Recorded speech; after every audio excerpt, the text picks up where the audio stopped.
Bonjour à toutes et à tous. C'est un des effets les plus sournois des stéréotypes, c'est-à-dire qu'ils vont agir de manière automatique, sans même qu'on en ait conscience, et ils vont influer sur notre perception, sur la manière dont nous allons regarder les choses, dont nous allons nous souvenir, dont nous allons également juger et évaluer une situation donnée. Pour vous donner un exemple, une altercation entre deux individus ne sera pas du tout interprétée de la même manière et le niveau d'agressivité ne sera pas jugé de la même manière selon l'origine ethnique des personnes et des protagonistes. C'est assez terrible parce que cette déformation de la situation, de l'interprétation de la situation se fait malgré nous, c'est-à-dire que les stéréotypes s'activent automatiquement même si on n'adhère pas à l'image et au discours qui est associé à ces stéréotypes négatifs. C'est terrible mais c'est une réalité. Nous avons tendance à sélectionner les informations et à se souvenir des informations qui sont compatibles, qui vont dans le sens des stéréotypes et à écarter toutes les autres informations contre-stéréotypiques. Ça touche tout le monde, ça vous touche vous, ça vous touche moi et ça touche forcément également les professionnels de santé qui ne sont pas épargnés par ces déformations de la perception. Ils ne sont pas épargnés tant au niveau du diagnostic qu'ils vont formuler que du traitement qu'ils vont proposer aux patients. Il y a plein de cas de figure, il y a plein d'études qui ont montré comment justement les professionnels de santé avaient proposé des traitements différents selon l'âge des patients, notamment pour les médicaments, les traitements médicamenteux. Ils ont observé que selon l'âge des patients, plus les patients étaient âgés, plus pour à symptômes égal se faisait prescrire des médicaments. Donc il y a plein de cas de figure, mais il y a une situation en particulier dont je voulais vous parler aujourd'hui. C'est le cas des femmes qui sont atteintes d'un cancer du sein. Les chercheurs ont observé que les médecins oncologues avaient tendance à beaucoup moins souvent proposer aux femmes une reconstruction mammaire dès lors qu'elles avaient plus de 59 ans. Pourquoi? À partir de 59 ans, c'est plus les mêmes enjeux identitaires qui se posent. Bon, là, déjà, ça interpelle plus encore. Il y a une étude qui a montré que les femmes atteintes donc d'un cancer du sein opérable se voyaient plus souvent proposer une chimiothérapie en traitement primaire plutôt qu'une chirurgie, alors même que la chirurgie a des effets, était beaucoup plus efficace après 70 ans.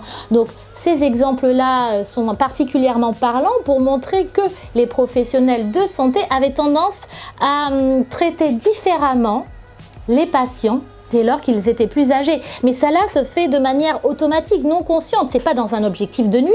Non, non, c'est cet effet insidieux dont je vous parlais au début, des stéréotypes qui affectent notre perception, qui affectent notre compréhension de la situation, des besoins du patient, sans même que l'on s'en rende compte. De la même manière que les stéréotypes altèrent les pratiques de soins des professionnels de la santé, eh bien, ils vont avoir un impact sur la manière dont on va rentrer en communication avec les individus cibles de ces stéréotypes, donc là en l'occurrence les vieux, les personnes âgées. Ils vont altérer la manière dont on va communiquer donc avec eux. Et un grand nombre d'études se sont intéressées notamment au langage bébé. Je ne sais pas si ça vous parle. Ça va se caractériser par une manière de parler plus simplifiée, des mots simples, familiers, des énoncés plus courts. Au niveau du niveau de la voix aussi, on va parler plus aigu, plus lentement, on va articuler davantage. Également au niveau de l'attitude corporelle, beaucoup plus de proximité. Alors ce langage bébé, il part d'une bonne intention finalement, c'est de faciliter la compréhension et le rapprochement avec la personne.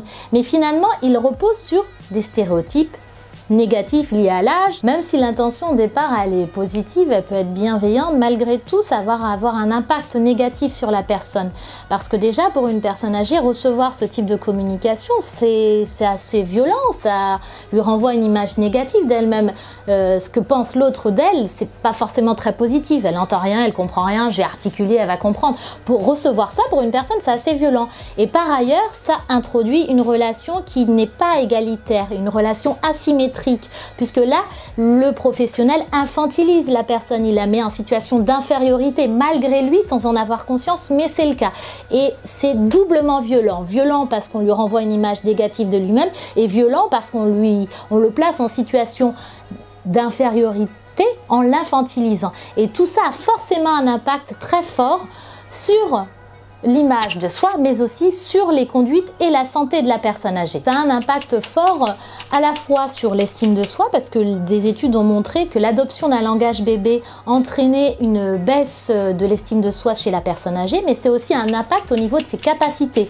Des expériences ont été menées qui montraient que les performances, notamment langagières des personnes âgées, avaient tendance à décliner dès lors que l'on adoptait avec eux ce type de langage. En psychologie sociale, il y a un terme qui cristallise ou qui incarne ce phénomène, ce sont les prophéties auto-réalisatrices. J'ai presque peur de le dire parce que c'est vraiment abstrait, mais qu'est-ce que ça veut dire? Tout simplement, c'est que ce que je projette en toi, tu vas te conformer à l'image que je projette de toi en te communiquant avec toi. Tu vas suivre, c'est un petit peu comme une danse à deux. Je te parle, je projette une image de toi et toi tu vas te conformer à ce que je vois de toi. Et bien c'est un petit peu ça qui se passe avec les personnes âgées quand on adopte un langage bébé avec elles, et elles vont se conformer à l'image qu'on a d'elles, et elles vont présenter une baisse de leur capacité d'autonomisation. Je vous parlais de danse, mais c'est vraiment cette image-là qu'il faut retenir. C'est une danse à deux où le mouvement de l'un induit le mouvement de l'autre.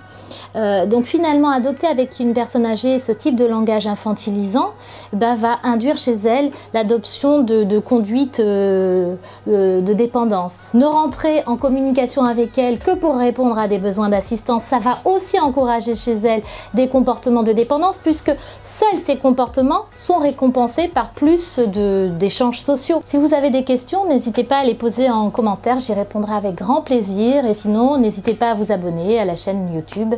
Et je vous dis à très bientôt.